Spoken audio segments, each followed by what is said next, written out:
शुरुआत West Virginia की forest से होती है, जहाँ पे हमें रिची और हेली रॉक क्लाइंबिंग करते हुए दिखते हैं। जब रिची पहाड़ के ऊपर पहुँचता है तब उसे गंदे पानी से भरी हुई नदी दिखती है।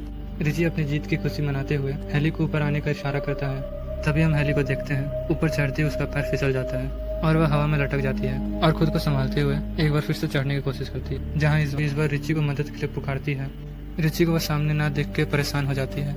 अचानक चेहरे पे खून की बूंदें गिरते हुए देखकर वह डर जाती है। तभी उसकी नजर रिची पे जाती है। तभी उसे कोई नीचे फेंक देता है। इससे पहले वह कुछ समझ पाती, उसे कोई ऊपर खींच रहा होता है, लेकिन वह रस्सी को काटते हुए खुद को संभालती है, पर वह संभल नहीं पाती और नीचे गिर जाती है, जहाँ उसकी नजर रिची की लाश पर पड़ती है और वह रो देती है। तभी उसे पहाड़ों से कुछ आवाज सुनाई देती है। तभी वह अपनी जान बचाते हुए अपनी कार की तरफ भागती है। तभी उसका पाँव नुकीली तारों में फंस जाता है और वह गिर जाती है। तभी वह कातिल उसे घसीट कर ले जा रहा होता है। अब हमारी नजर इस इलाके पे हुई वारदातों पे जाती है, जहाँ न्यूज में एक के बाद एक गाड़ी की लापता होने की खबर आती है। अब हम इस इलाके में फिर से एक गाड़ी को गुजरते हुए देखते हैं, जहाँ हम लोग कैरिस को देखते हैं, जो अपनी इंटरव्यू के लिए दूसरे शहर जा रहा होता है। उस सफर के दौरान वो ट्रैफिक में फंस जाता है, इसलिए वह गाड़ी से उतरकर अपने आगे वाले ट्रक ड्राइवर से ट्रैफिक जाम होने की वजह पूछता है और वह बताता है कि 5 मील दूर एक केमिकल ट्रक पलट गया है, जिसके चलते उसे कई घंटे वहीं गुजारने पड़ेंगे। और यही सब सुनकर कैरिस परेशान हो जाता है। अपनी कार में बैठकर दूसरे रास्ते की तलाश में निकल जाता है और वह अपनी कंपनी को लेट होने की खबर देता है, पर पहाड़ी इलाका होने के कारण फोन कट जाता है और फोन की तलाश में उसे गैस स्टेशन का बोर्ड दिखता है और वह अपनी गाड़ी वहां ले जाता है। और रास्ते में उसे बहुत सारी खाली पड़ी हुई कार दिखाई देती है और गैस स्टेशन पहुंचते ही उसे गैस स्टेशन का ओनर दिखता है, जो किसी बीमारी से पीड़ित होता है। और गाड़ी से उतरते ही वो अपनी कंपनी वालों को इन्फॉर्म करना चाहता है, लेकिन फोन डेड होता है और गैस स्टेशन के मालिक से शहर पहुंचने का दूसरा रास्ता पूछता है, लेकिन वह उसकी बातों को इग्नोर कर देता है। तभी उसकी नज़र वहाँ पे लगी हुई नक्शों पे जाती है, जहाँ उसे शहर पहुँचने के लिए कच्चा रास्ता दिखाई देता है और वह गैस स्टेशन के मालिक से उस रास्ते के बारे में पूछता है और वह उस रास्ते पे जाने की सलाह देता है और वह उस रास्ते पे निकल पड़ता है, जहाँ वो घने जंगलों से गुजरता हुआ एक इंटरसेक्शन तक पहुँचता है और उसे 2 रास्ते दिखाई देते हैं, जिसपे एक शॉर्टकट का बोर्ड लगा रहता है और वह अपनी गाड़ी को उस रास्ते पर ले जाता है। फिर उसकी नज़र एक मरे हुए हिरन पे जाती है, जिसके चक्कर में उसकी कार एक आगे वाली कार से टकरा जाती है, जिससे भयानक एक्सीडेंट होता है, पर कैरिस बच जाता है। और गाड़ी के मालिक शोर सुनते ही वहाँ पे पहुँचते हैं और खुद को संभालते ही कैरिस उनसे माफ़ी मांगता है और नुकसान के पैसे देने की बात करता है और साथ में कार को बीच रास्ते में खड़े करने की वजह पूछता है, जहाँ फ्रेंसी उसे कहती है किसी ने बीच रास्ते में नुकीली तार बिछा रखी है, जिसकी वजह से उनकी गाड़ी का एक टायर फट गया है। फिर सभी अकेले चलने का फैसला करते हैं, पर इवान और फ्रेंसी कार पर नज़र रखने के लिए रुक जाते हैं और रास्ते पे चलते हुए उनकी नज़र एक मरे हुए जानवर पे जाती है, जिसे देखने से लगता है कि किसी ने उसे फाड़ के फेंक दिया हो।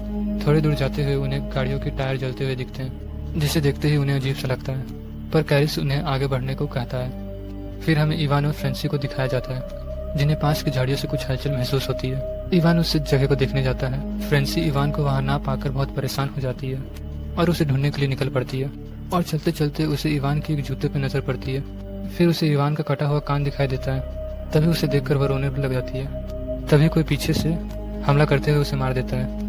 तभी हम बाकी लोगों को रोड पे देखते हैं। चलते चलते उनकी नज़र एक घर पे जाती है और वह मदद मांगने के लिए घर की तरफ जाते हैं। कैरिस मदद मांगने के लिए घर का दरवाजा नॉक करता है। तभी उन्हें पता चलता है कि इस घर में कोई नहीं है। तभी कॉल करने के लिए सब लोग घर के अंदर आते हैं, जहाँ उनकी नज़र खाने की टेबल पे जाती है, जिसे देख कर लगता है कि घर में सालों से सफाई नहीं हुई है। और दूसरी तरफ बहुत सारी कार्स की चाबियाँ मिलती है।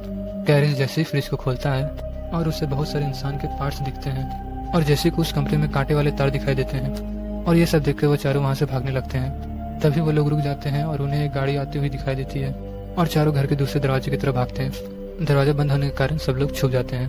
तभी हम लोग आदमखोर को आते हुए देखते हैं और वह फ्रेंसी की लाश को नीचे फेंक देते हैं। तभी कैरिस और जेसी उसकी लाश को देखकर डर जाते हैं और वह फिर 3 आदमखोरों को देखते हैं, जो फ्रेंसिन की लाश को टेबल पर रखते हैं और वह तेज धार औजारों से उसकी बॉडी को काट रहे होते हैं। फिर वह फ्रेंसिन की लाश को खाकर सो जाते हैं और मौका पाते ही वो सभी वहाँ से निकलने की कोशिश करते हैं।